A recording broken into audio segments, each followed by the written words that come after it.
Welcome to the Golden Shadow. My name is Arran Rogerson. And I'm Alyssa Polizzi. This is part 2 of the Dream series double episode. Last week we explored Alyssa's dreamscape, which involved confrontations with the devouring primordial nature in the form of a bear, protection and empowerment with wolves, and the path of individuation through the woods and up the mountains. The dreams she chose were beautiful, elegant, and spoke to a vibrant inner world on the path of ascension. The dreams I chose are different. Mine are strange, stressful, and at times horrific. These dreams are not empowering, they are reflective of powerlessness, feelings of alienation, persecution, and loneliness. This is not to say that all of Alyssa's dreams are beautiful and that all of mine are ugly and sad, but that we wanted to provide an interesting contrast between the two episodes. So, Alyssa, how do we make sense of the diversity of tones that we experience dream to dream? You might have a beautiful dream one night. You might have an empowering dream one night. Yeah. The next night you have one that is frightening. You wake up in a cold sweat. Why does this happen? What does that mean? Well, I think it's important to consider what day-to-day life is like and the range of emotions and experiences that we have. And at night, when we become privy to what's happening in the dreamscape and kind of what's moving around in the unconscious, we can remember that in some ways it can be helpful to think of dreams as part of like a self-regulatory process of the psyche. And so how that's being expressed each night and what needs to be kind of reworked or fit into place or needs to be expressed in some certain dynamic is going to change from week to week and even day to day. Right. And we have this notion that dreams are a process, or they are processing things that are happening in our life, our inner world. Yeah. The psyche is sort of doing something when we're dreaming, and dreams might be an expression of this process. And so if we're thinking of ourselves on the path of growth or development in life, the changing dreamscape, whether it goes up and down or kind of explores topics that feel good to us or happy or exciting, but then sometimes it oscillates to this place of horror or sadness or loneliness. Certainly. The psyche is differentiating itself. And perhaps these are expressions of that differentiation process of processing darkness, Right. kind of washing away a lot of angst and anxiety in order to reintegrate into something that is stronger and more resilient. Yeah. Or maybe something's being kind of pushed to the surface, And I think, we're maybe more familiar with the concept of how the physical body or the biological structure kind of takes its own processes at night. We go to bed and we heal and we rest and we recuperate. Or maybe you kind of wake up and there's like a tension and a stress that you kind of feel. And so like something's happening in the body where it's regulating itself and it's going through these things. And we don't quite understand it. It's kind of a little bit mysterious in nature, yet there's almost like an inherent intelligence in our DNA, in our body.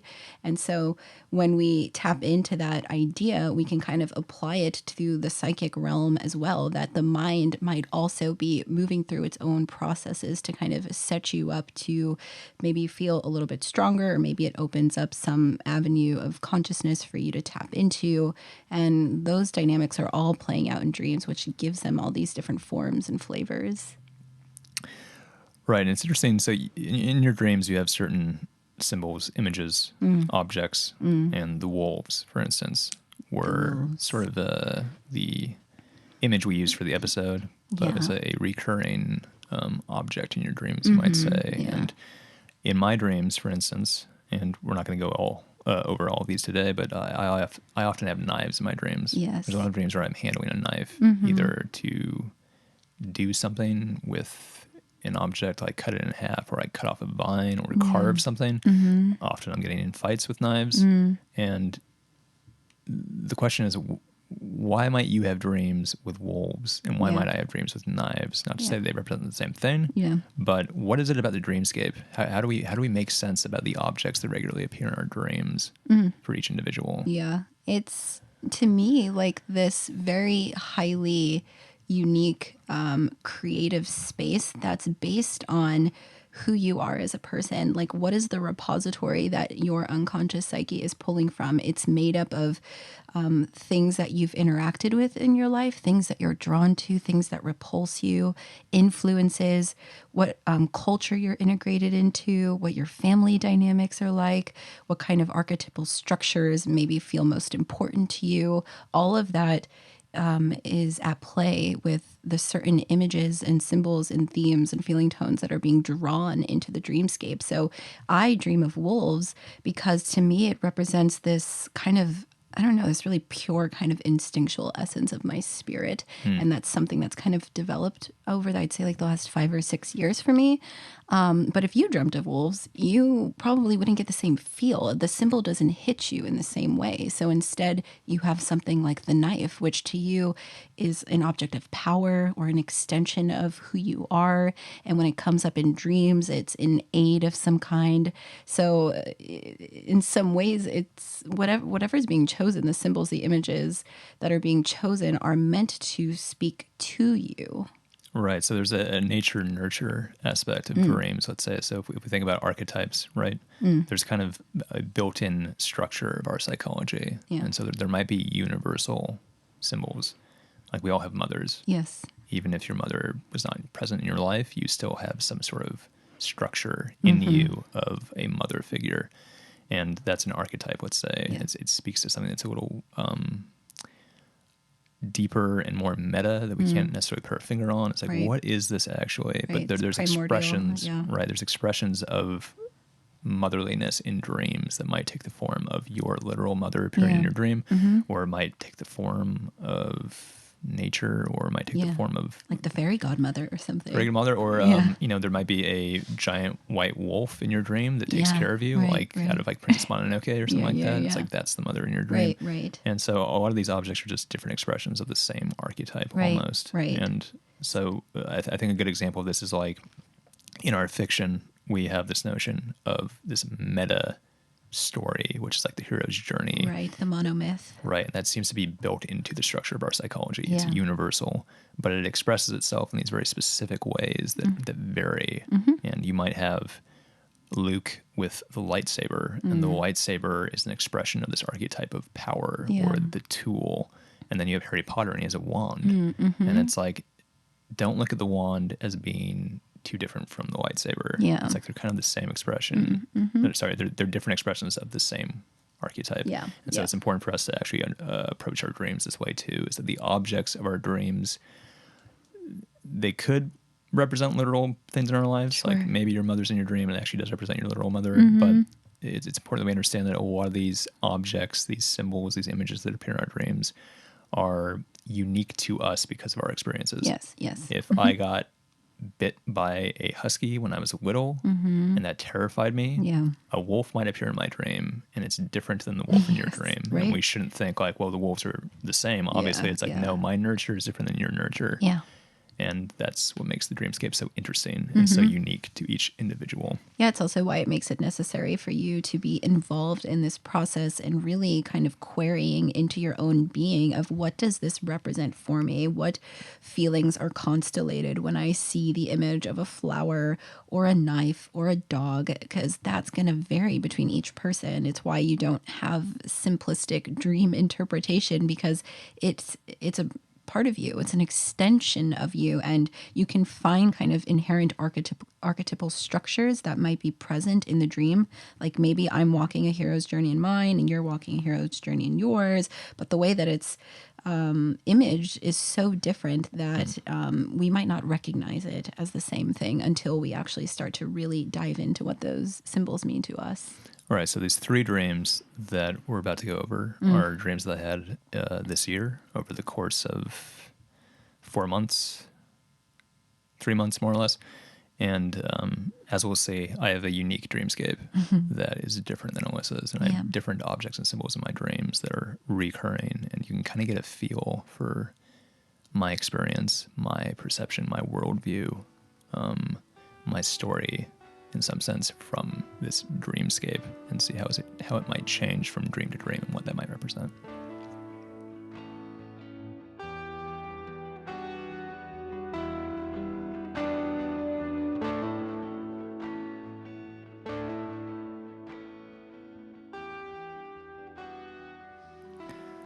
2 people in the community have been murdered.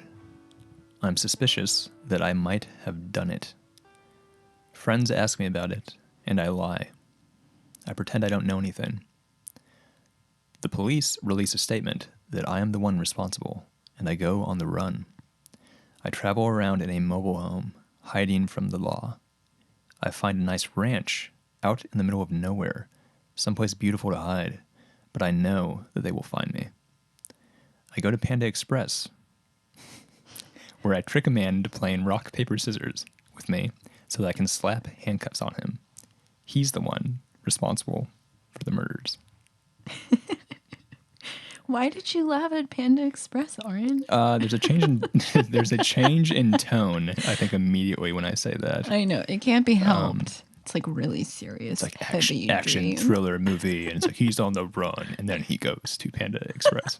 But okay, this is a really great example of how dynamics of your everyday life that mean something, that hold symbolic quality to them, show up in your dreams. And Arran, like, what does Panda Express represent to you?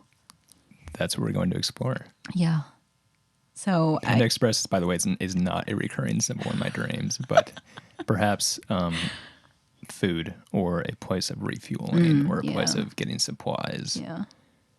Might be what Panda Express represents. But yeah. Okay, so jumping into this, you know, the scene is being set up with this heavy situation. There has been a murder, and not just like a random murder and you don't know the people. It's in the community. So we're initially diving into a theme of like the collective or you in relation to people. Right, the localized life. Right. Yeah. Right. And do you feel like, you know, just for the context of what we'll be talking about, that dynamic is a pretty important theme, both for you kind of in real life, but also as we see in the dreams? Yeah, I think that this is a recurring thing in my dreams. I think we'll see it in the next 2 dreams as well. But feelings of the social scene or family and friends, the sort of notion of your little microcosm that you live in as having a lack of balance or things that are broken within it. Yeah. And feeling personally responsible for that microcosm, for that community. Yeah.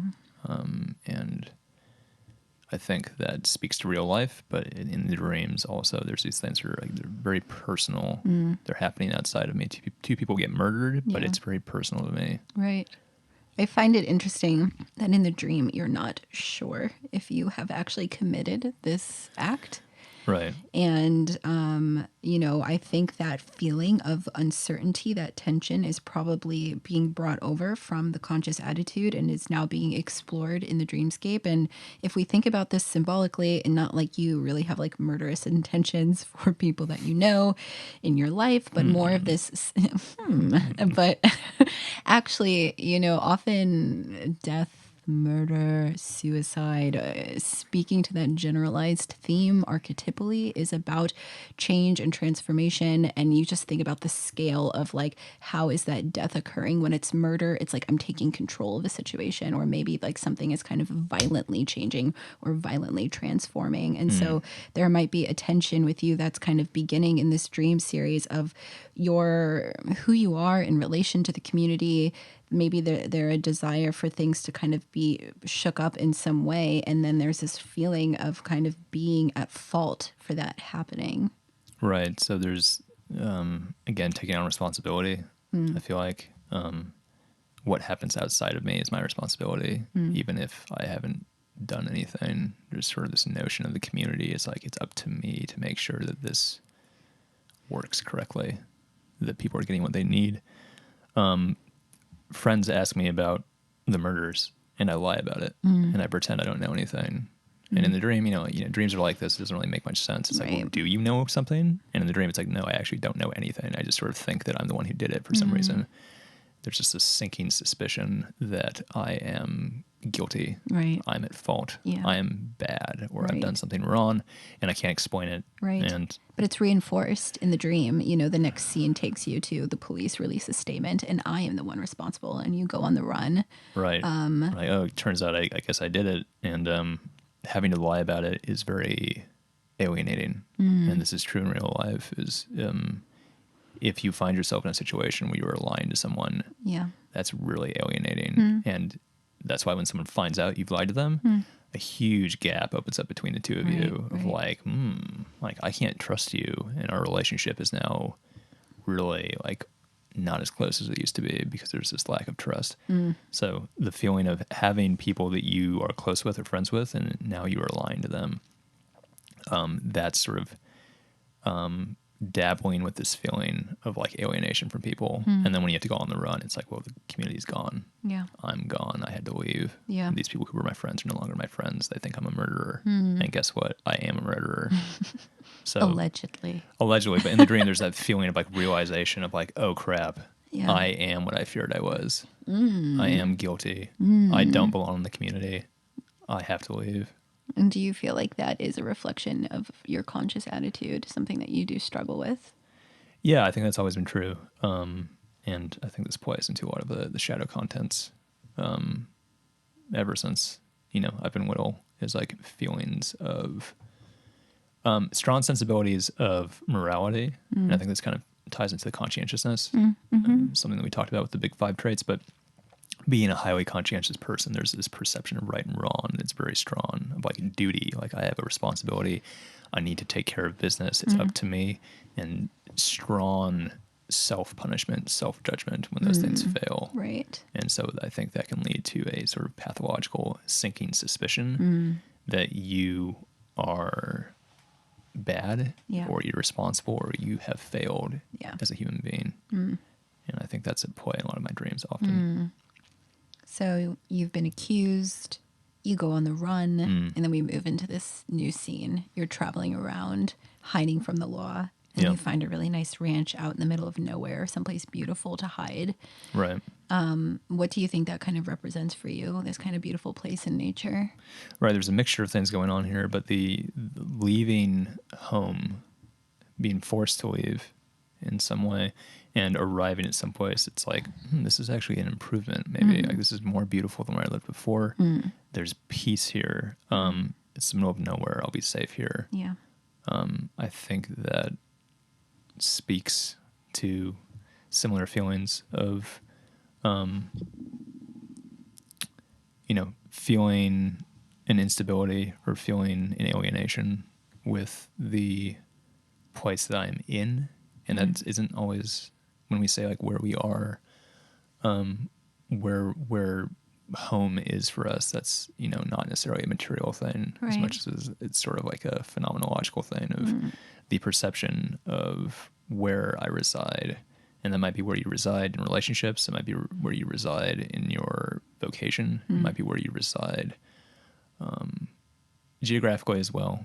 But like, where are you at right now? You might ask someone, like, where are you at? Like, and you might say like, well, I'm kind of in this weird place where I'm sort of between jobs and stuff. And we're using these like location metaphors to describe our current state of being. And so that can be the way that dreams express this, is like geographical change or leaving home or things like that. Then there is sort of this feeling of abandoning my current state of being for something that is more pure. Yeah. There's less responsibility. There's no people to juggle. There's just nature, this beautiful place out in the middle of nowhere. Right. It certainly does kind of bring in this idea of a shift in the conscious environment, and that you're moving from a place where it feels hostile, or you have to be on the defensive, or you're being accused of something that you're not totally sure if you've done. Yeah. That hostile place to one of maybe more nurturance or healing, a place where you can rest and recuperate. Yeah. But it's interesting because there's still this tension in the dream. You know that they will find you. So even though you've run. This escape is not permanent. Yeah. And I can't actually have this nice, pure, simple place to be. Yeah. It's like, that's not going to work. Like, they're going to find you. Which might be kind of like representative of this ranch and this beautiful place being, at least at this time, a figment of your imagination. It's like not real. It's an illusion. Yeah. Whatever is causing the struggle and the scene to even be what it is needs to be faced ultimately. And I think, that's maybe at least where the dream takes us in the next scene, because To Panda Express. to Panda Express. So I either can't remember or it's not clear, but somehow I go from the ranch to Panda Express, Yeah. from the middle of nowhere to someplace that's really representative of the city. Right. Panda Express is not like totally random. It's a place that I go to eat every once in a while. And there I encounter a man who I trick into playing a game, Yeah. which seems pretty harmless. Rock, paper, scissors, a very silly game that people play usually when they're just super bored or almost as a joke to be ironic. But by tricking him into this game, I slap handcuffs on him. And he's the one responsible for the murders. So suddenly there's redemption. Right. I'm curious if you can recall what the feeling tone around this last part of the scene. This is the lysis. This is where the dream is ending and coming to its conclusion. And how is it closing out? What's the feeling as handcuff this guy? Is there a feeling of relief, excitement? I think that can kind of speak to what's really happening as the dream comes to a close. Yeah, relief. Definitely. I mean, the dream is incredibly stressful. On the run from the law, having no home, having to abandon everything you know, having no support, being alone, and then suddenly returning back to the city in some way, something that's familiar, something that represents maybe home, like Panda Express. There's one that's just like, a mile from here. It's like that's representative of home in some weird way. Or maybe a place of comfort. You like, there's comfort food. You go and get food and it makes you feel comfortable and you're like, I feel at home having eaten. Like I feel safe and nice. And Panda Express might represent that. But the stress is released, just like it would be in real life if you were like wanted for murder and then you caught the person who was actually responsible and it's like, oh, your name's cleared. Thanks for doing that. That would be an amazing relief. Yeah. So there is sort of this conclusion, a nice conclusion to the dream where it goes full circle of almost like a movie, like a journey of just like, oh my God, what is happening to me? Like, oh, I am screwed. I am totally screwed, to being like, oh, I fixed it and I fixed it myself. I think that's, who knows what the psyche's doing there? Yeah. Like, why did you need to go through this stressful journey just to fix it at the end? Right. Like, Mr. Psyche, like, why did you do that? Right. Well, we can certainly kind of take that idea of the questioning of why. What is this compensating for? What is this reminding me of? What is this kind of strengthening or showing attention around? And that's why it's helpful to think about the context of when the dream happened and what's going on in your life and what is stressing you. Where are these elements, those same sort of feeling tone experiences present in conscious life, and how, when you contrast that against the dream imagery, does that give you at least a slightly more complete image of maybe what's happening in the totality of your own psychology? Yeah, I don't know. Let's go move on to dream number 2. All right. So this dream actually took place about a week later, maybe like 2 weeks later. I am at the old folks' home where I used to work, and I'm working a Christmas party. I notice a young couple slip away to have sex in the bathroom. Later, they reveal that they were actually molesting an infant. I react strongly and aggressively attempt to apprehend the man, not the woman, restraining his hands with my hands. The dream cuts strangely to the police realizing that they've arrested the wrong man, and the infamous serial killer they've been chasing is actually the person that I am grappling with. And this is sort of like a stereotypical like movie twist, where it's like, it turns out we've got the wrong man, and the real serial killer is like, he's in your house, like, Turn around. Like, yeah, and like that's what it felt like in the dream. It's like this weird, like, oh, like what? Like I'm with a monster right now. Yeah. Like, anyways, the individual I am grappling with morphs from a scrawny, harmless young man into an older, monstrous female with gigantic sharp teeth. She bites my hands as I try to restrain her. No one is coming to help me. Another intense dream. Yeah, I mean, this is the kind of dream. This doesn't happen very often for me, but this is the kind of dream that does make you wake up and like ah, like where you actually feel terror. Yeah, and that doesn't. That really is a rare thing for me. Yeah.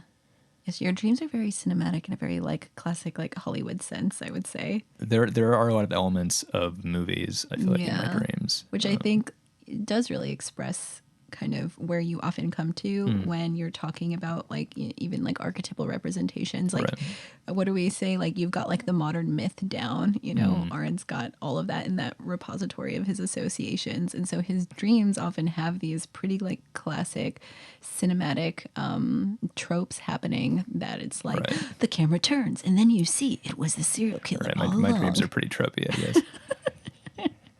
They're archetypes, you know? You're just like, Arran, that's so predictable. It's like, I'm sorry. Like, anyways. All right. So the old folks' home. Yeah. This is some place I actually used to work. Yeah, tell us about that. So this is where I worked, I guess it was like 8 years ago. So this is like after college. This was just sort of a random job that was offered to me. I didn't really know what I was doing with my life at this point. And kind of still don't, I guess. But at that time, this was something that seemed like an easy job. It paid very poorly, but I was good at it, and it was fun. But it was, you know, an old folks' home, as people know, I mean, it's a place where people go to die. Yeah. That's what it is. And it is people who are at the end of their life. Like, this is the last chapter of your life, essentially. And so that's an interesting contrast with there being a Christmas party. A celebration of life, a celebration of the birth of Jesus. Right. Who knows if that's actually at play in the dream. And there's also a young couple at this party, which is strange. So you're having this sort of stretch of youth to age that's being played with here. There's also the infant that appears. So there's like all these different ages interacting in strange ways. Well, it's interesting you bring that up, you know, because even talking about like there being a Christmas party, which, yes, is a celebration of the birth of Jesus, but also is very based around the winter solstice. You might even think about it as very interlocked in terms of like ritualistic expression, which is all about like the rebirth of the sun moving kind of from the darkness of winter. And so we have a tension, the polarity, right? Of like the shadow and the light, the young and the old. A tension of opposites, you might say, which is usually the container where we experience quite a bit of like upheaval and stress. And that's certainly kind of where this dream goes. Maybe. Yeah, that's interesting. Yeah, I find the holidays to be really stressful. That's interesting to know. Yeah. Who knows if that's actually a play here. But So the young couple are up to some very nefarious things. And you have this really heavy reaction to realizing that there is a child who's being violated. Yeah, it's interesting because a couple slipping away to have sex in the bathroom is something that's kind of like fun and maybe like lighthearted or something, like, or oh like, my God, haha, I can't believe like, that's oh, happening. look what they're doing, like that's nice or something, or like maybe it would be nice if that happened to me, or like maybe that's like playing on something that I wish that like would happen to me, or I find like intriguing, like sneaking away to have sex in the bathroom, like and then that's contrasted with something that is like incredibly disgusting and wrong. So it just flips from being like, ooh, nice, to like, oh, what? Like, what is this? And that's how I respond in the dream, is like very strongly like, what a terrible, terrible, wrong thing you just did. And that's the way I respond, is just like, you know, there's not really another way to describe that, but like the kind of thing that makes you feel like that is like wrong, like that's the worst thing that could happen, like how dare you do this. That's my response. And you know, that might reflect feelings I have towards vulnerable young people in general, and that might reflect my own experience. Is like, I wish that I wasn't so vulnerable when I was young, and I wish that like someone had been around to protect me more when I was little.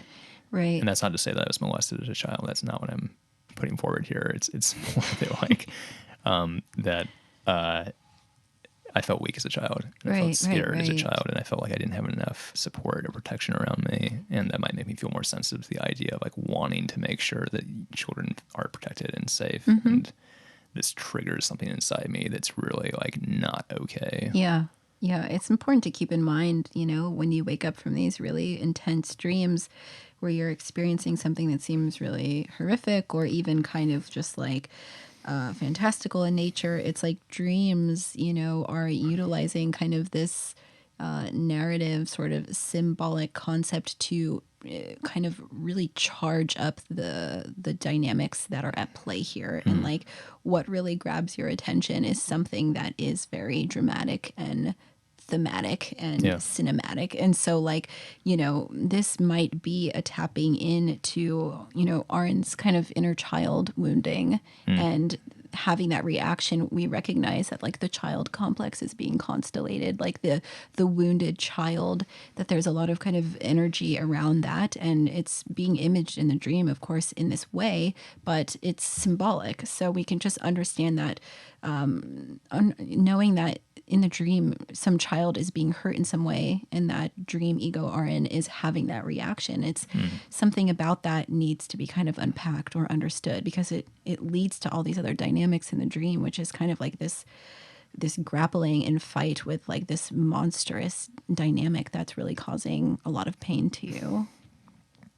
Right. So there is a strange like twist in the movie that is pretty tropey, like dun dun dun, like oh my god, and there is this feeling of a horror all of a sudden that like in the dream is like oh my god, like this is actually I'm actually like entangled with a monster, and it is horrific. And it goes from a young man who seems pretty dopey and harmless, and it morphs into a woman, and the woman is old, and she is monstrous with these gigantic like teeth, like actually like a monster, and she's chomping down on my hands. And I think the change from male to female is interesting. That definitely like that's the kind of like Freudian flag that comes up of like, ooh, what does that mean? Like you have male changing to female. Like it's interesting, but I think it's true. It's like, why does it become this devouring female? Right. What does that mean? Yes, there's like a lot of ways to unpack it. And there's certainly like, this suddenly seems like a great archetypal monster, the chthonic feminine, who's like dark and scary and devouring, and in some ways kind of reminiscent of dynamics of the anima, you know, the feminine presence in one's psyche that is driving some sort of dynamic in a dream. And it can be something that's attacking, or it can be something that's alluring. It takes all different shapes and form. But what about this kind of monstrous feminine relates to your experience or what was going on at that time? It's like maybe when you had this dream, you were maybe partly unconsciously brought back into a space of fear, not feeling nurturance, vulnerability. There's certainly a dynamic of like other people being involved, and yet something is being wounded inside of you. And so, you know, what is this monstrous feminine doing by attacking you? Is it kind of a marker of something deep inside of you that needs to be addressed? And it is really scary. It's taking this image of something that wants to attack you and bite you, although it doesn't actually kill you in the dream, which is always something that's good to note. It's like, it's scarier. Your perception of it is quite scary, but I think it's actually scarier than it really appears to be, because it doesn't like rip your head off or like, you know, do something crazy like that. Right. And the hands are something that felt prominent to me, and like I'm like grappling with the other individual's hands, like my hands in their hands, and interconnected, right? Yeah. There's mirroring, a reflection almost. Like, are you grappling with your reflection, or something like that? Right. So there's like a feminine dynamic. Here. The inner feminine to me, a monstrous version of it. Maybe there's something about the inner feminine that I'm not in touch with that I should be, and instead there's something about it that scares me. Yeah. You know, I don't want to really claim that, because I think I am like in touch with my feminine in a lot of ways. But the hands especially are tools. And for me especially, it's like I feel very, very connected to my hands. Yeah. And I am a very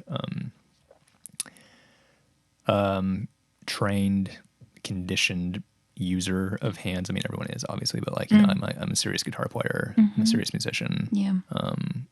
I do a lot of writing now with You're my quite hands. handy. Very handy, right. The hands to me, they are this sort of manifestation of power, and the way that you turn chaos into order. This is kind of like a Peterson thing, but the idea that the hands are the manifestation of the logos, which has been repurposed into the voice. That's why we talk with our hands a lot. The word. Yeah. Right. So the things that can reach out into chaos and transmute it into order and solve problems, those, like, the hands are symbolic of that. And the idea that they are being bitten, maybe there's this feeling of like my power being threatened. Well, you know, just to contrast this a bit, as we're talking about the logos, it's like I think you can certainly be quite in touch with many aspects of the feminine. And I think you as an individual you're a pretty good mix of masculine and feminine traits. But kind of symbolically and archetypally, you know, the feminine is also representative of just the feeling toned experiences in all of their variety. And so you might be in touch with some of those relational dynamics or kind of in touch with some of your emotional parts. But in relation to like the wounded child that's in this dream, is there something connected to that emotional experience that feels really difficult and is lodged kind of in the shadow in a way that it then transforms into something that's devouring or attacking, or you know, you're connected to it. Your hands are both gripped around each other, so you're linked in this way, and yet what's facing you is something that's so hard to look at, and that could just be like a deep emotional expression of something. And that's kind of like, she's the Eros principle to that then, and she's exploring more of that feeling realm and the emotional dynamics and the affects that are connected to possibly, you know, the wounded child. Let's move on to the third dream. So this was about 2 months later, 3 months later. So I'm living in an apartment complex that resembles the same old folks' home. I intentionally start a fire in the wastebasket of my room, then escape out the window, making sure nobody sees me. The apartment burns down. I return to the apartment complex later to hear about what happened from my neighbors, but I pretend I know nothing about it. I'm nervous that the police are going to find out.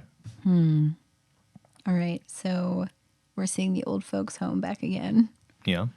And this time I live there. yeah, this time Strangely, you live there. I'm not an old person in the dream, and I'm not living with other old people. Yeah. But the building is kind of like the same building, Yeah. which is interesting. Yeah. I think to me it kind of shows an evolution in the dream series where, like, you know, the environment of dream number 2 with the old folks was like, okay, this is the setting. We're at the old folks' place. This is where you used to work. There's a Christmas party, yada, yada, yada.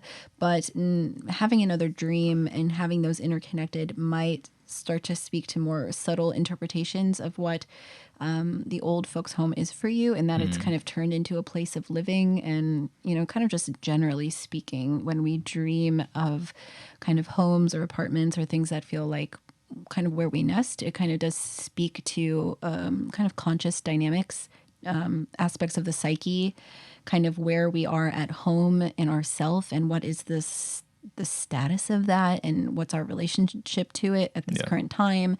And so the old folks' home has kind of morphed, the symbol has morphed a bit to maybe kind of express, like, you know, what's kind of going on in the psychological landscape for you.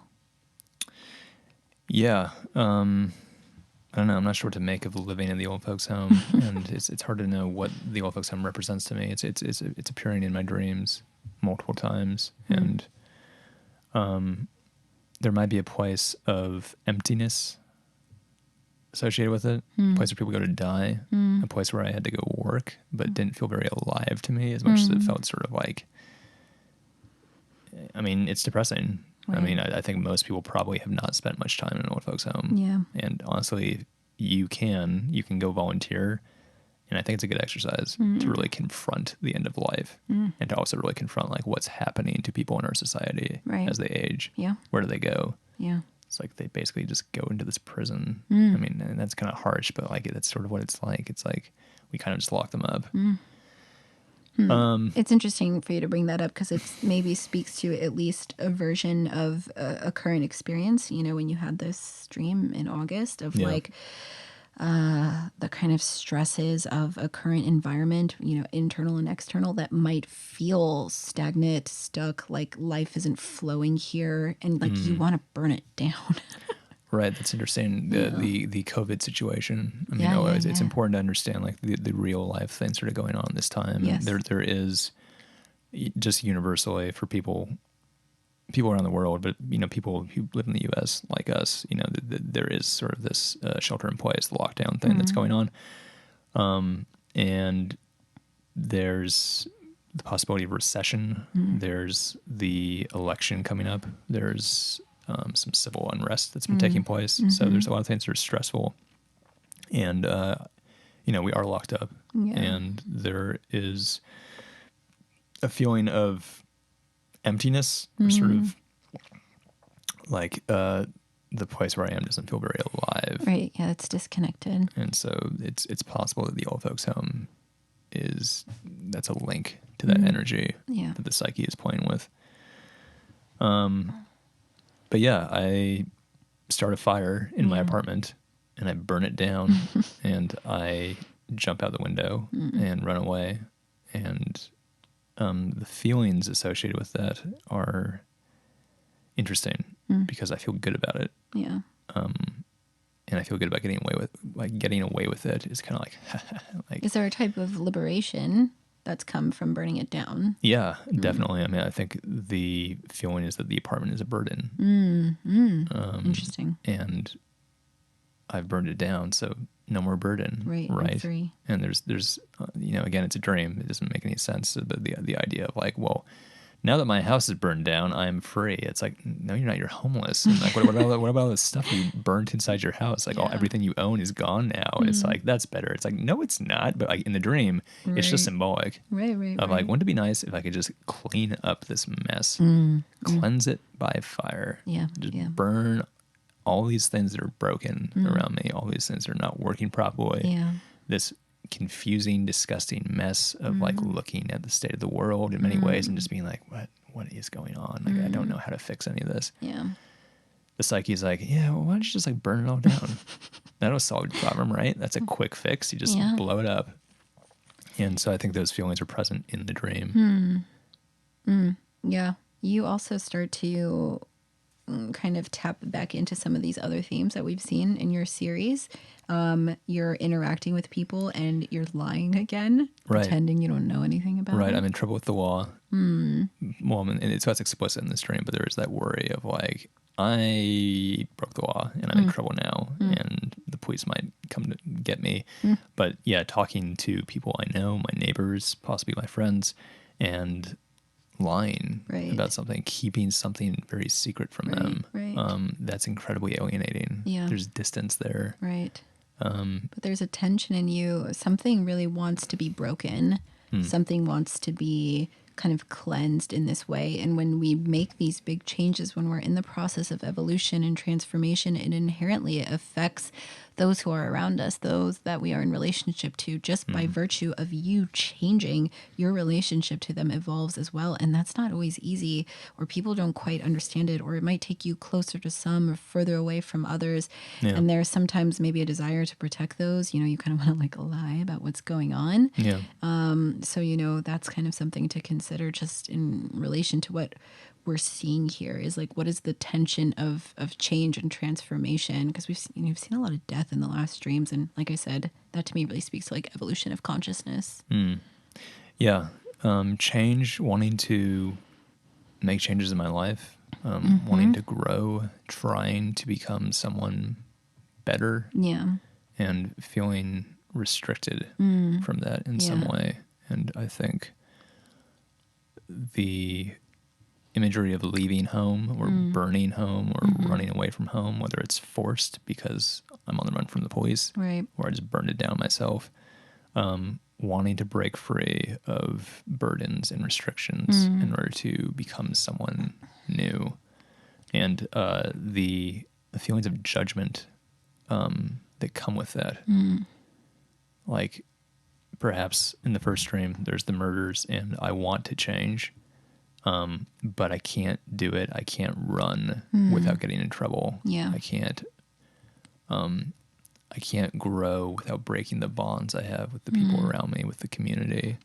And there's feelings that if I try to change and become someone I'm not, I'm rocking the boat, or I'm a puzzle piece that fits inside a puzzle. And if I want to change my shape, I won't fit in the puzzle anymore. Right. So people around me might judge me for that, or they might try to stop me from doing that, or be like, what are you doing? I don't like the fact that you're changing because you play a certain role for me. Right. And so that tension of feeling like, well, I can't play this role for you anymore because I need to change. I need to go somewhere. And feelings of that tension, the persecution that comes with trying to achieve something is difficult. Yeah. And I think that that's being demonstrated by the dreams. Here's an idea I just had. Yeah. You know, you have this dynamic of the police in a lot of these dreams, which we think about as like a regulating force, that which brings order to chaos.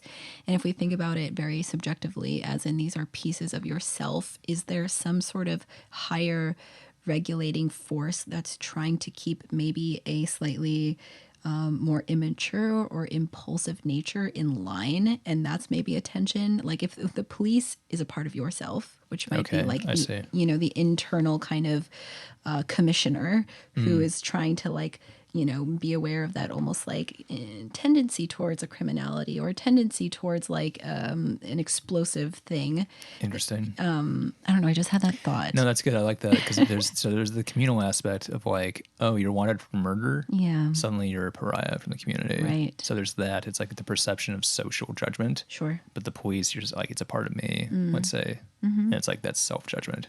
Yeah. The higher consciousness of you, your rational side, which is really strong in me. The thinking side is really powerful. Yeah. It's almost like the government or something, Right, like being right, like, right. these are laws, Arran, that you need to follow. And there's other versions of me. Maybe it's the inner child. Maybe it's the more mischievous version of me. Yeah, Maybe it's the the version trickster. that's more passionate and wants to break free and be more emotional and express itself, is trying to escape. Yeah. And then the other side of me is like the police, like being like, get him, like back in line. Like, Yeah. that's interesting. I like that. That's a pretty powerful image. And I think it's true.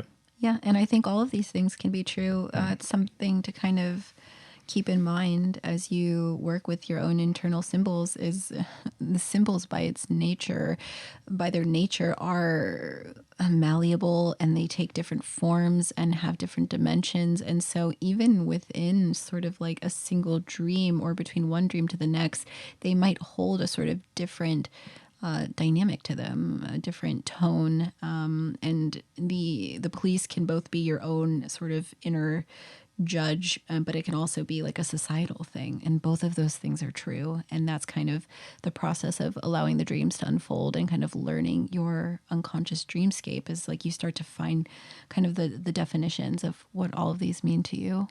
Here's an interesting question that just came to mind. Let's say that I've come to this conclusion from this discussion that the police do represent in my dreams higher consciousness. Okay. Or they represent the top-down imposing of structure upon the more bottom-up, sort of emergent, passionate versions of me. And I think this is true for everyone, right? It's like there's different sides of you where the adult, let's say the metaphorical adult in you is telling the child version of you, like, shape up, do a better job, like get in line. Like we have to do that to ourselves, and we are doing that ourselves often. But if I know this, if I brought this into awareness and like, oh, okay, that's what the police represent, how is that going to affect the dreamscape moving on? Does that sort of taint the police showing up in my dreams now because I'm aware of it? Consciousness is like, oh, I get it, unconscious. And the unconscious is like, oh, now that you get it, I need to find a new manifestation. Ooh, that's a good structure. question. Maybe I'm going to leave us in a really like a mysterious area because sometimes I think there is a sort of like discovery, or at least in this moment, you feel like you kind of wrapped your mind around what the symbol is. And in another dream, maybe there's kind of like a similar tone, and yet the symbols are all different. But instead of like police, maybe there's like a military like group or something, or like a band of like thugs who are kind of like, you know, fighting against something. Like, who knows? Like the symbol can evolve. And I wouldn't say it's like the unconscious is like, I've been outsmarted, I got to find something else. It's more like maybe there's another element to the symbol that you need to understand. And so it's now taking a different shape. So yes, maybe the symbol itself might change, but maybe recognizing what the police meant for you, the next time it shows up in the dream, there might be some other elements around that symbol that have altered. And that's why we look at it as a series, because you can actually compare the differences and start to kind of like deduce based on that what is true, at least for you personally. So just as some concluding remarks to say, to kind of close out these 2 episodes we just did. Yes. You can do this, right? And there might be tips of how you might do this. If you want to examine your dreams in series, if you want to examine your dreamscape and try to make sense of what's happening inside, because it gives you insight. Yeah. And we've demonstrated that in these last 2 episodes, the insights that we're kind of gaining from examining this world. Yeah. And, you know, they're not always as concrete as you would like them to be, but still, how do people approach this? What's the best way to do this? You know, and we've even discussed that you are better at doing this than I am, for instance. Well, I would say partly because you worked at it, right? Yeah, So how do you work at it? Yeah, I think it's important to recognize that like your fluency in this skill is gained over time and with commitment and practice. And so you might just be like, I barely remember anything, or I just have like an idea of what my dream was like. Write that down. Start there. Start with what you have. And if you don't dream at all, or basically you don't remember anything, it's time to start like moving libido in that direction. Put your energy towards wanting to cultivate a relationship and connection to that part of your psyche. Write down before bed, like, I want to dream tonight. You know, think about it as you go to sleep. When you wake up, try to hold on to what is present for you and just start very small. So capture the dream image, write down any sort of feelings or tones to the dream that you remember, any of the symbols or imagery. You just want to try to write as much detail as possible. And you start just by building consistency by doing that every day. And if you don't dream, you don't remember, just write down like no dream. It's like the act. You're starting to just build repetition and Right, it's a practice. Yeah, muscle memory almost. So starting there, you actually just need content to work with. To be able to track a dream series, you need to have some dreams. So writing all of those things down and then starting to pull apart what's going on in your analysis, which is what are the notable emotions that you experienced, or how are you perceiving what's happening within the dream? What, sometimes I think there's a tendency to just write the details. I walked down a road. I went into a car. I got on a boat. It's like, okay, what were you feeling when you went into the boat? What was happening kind of inside the dream ego's perception? All of that's important because that's all information. So right. So I mean, when I do that, just for example, I find ways to differentiate between what I think is the imagery of the dream and what I'm feeling, or what seems to be happening, or little notes. So I'll write down the imagery of the dream, and then I'll have in parentheses some sort of note, which is like, 2 people have been murdered in the community. I'm suspicious that I am the one who did it. And I'll do in parentheses, I'll make it clear. It's like, I don't know whether or not I did it for some reason. It's unclear in parentheses. Yeah. And then, I am at the old folks' home and I live there, but in parentheses, it doesn't feel as if I'm old. It doesn't feel as if other people living there are old folks. Right. That's in parentheses. Even though that's not really explicitly in the dream, there's a feeling there, and sort of finding ways to have the like literal symbolic imagery that you're picking up on, and your analysis that's kind of going with it, or the feelings that are associated with it. You can find you could use different color pens if you wanted to write it, and like to represent different layers of the dream in some way. Yeah. And that could be useful. Yeah, absolutely. You're getting down kind of like the manifest content, that which actually appeared in the dreams, but then you're supplementing it with all the more subtle dynamics, and then make sure to kind of write, what's going on in your life presently. What's the context that this dream kind of appeared? And taking all of that into consideration, what does it seem to be speaking to? What might the dream be compensating for? What elements are happening in your life that you can connect to this? And you just keep doing that, and make sure to kind of then go back every few weeks and review. You'd be surprised how much you forget about your dreams even when you write them down. So you might not notice a pattern. Sometimes it's obvious, like, wow, Alyssa dreamt of another bear. Something weird's going on. Yeah. Sometimes it just like knocks you over the head. Other times it's more subtle. Right. And, as Alyssa and I are demonstrating right now, externalization of these things are really helpful in order to examine. The fact that we're having a conversation about this, Alyssa's having insights about my dream that I would never have. Right. And also I'm having insights just by trying to explain the dream to her. Of like, you know what? I just had this idea because I was saying it out loud to you. And this amplification back and forth of each other's ideas happens when you have a conversation. Yes. And so it's maybe you just even talk to yourself out loud. That can be useful. But if you have someone to talk to with all these practices, having other people involved is always great. And it always points out things about your shadow, let's say, that you're not paying attention to because the other person can see it and you can't, because that's how the shadow is. It's what you're not paying attention to. So having conversations about your dreams, talking to someone about you had a dream about something, will also reveal this sort of synchronistic patterns that might jump out because something's going to stand out to you. And because it stands out to you, maybe it's more significant for some reason. Yeah. You can also externalize it kind of creatively as well. Sure. Yeah. Draw it, write a song, dance, paint. If you don't really have another outlet, funnel it through creativity and kind of like try to capture the dream essence and just move through that. And you might actually start to kind of come to some conclusions that you wouldn't have before. Do you have a question for us? Do you have a dream you'd like us to analyze? Is there a topic you'd like us to cover? We want to hear from you. Contact us through the submission form, which can be found at our Instagram page at Golden Shadow Podcast. Or if you're listening on YouTube, you can find the link in the description down below. Thanks for listening. See you later. If you find this podcast useful, please consider supporting us on Patreon.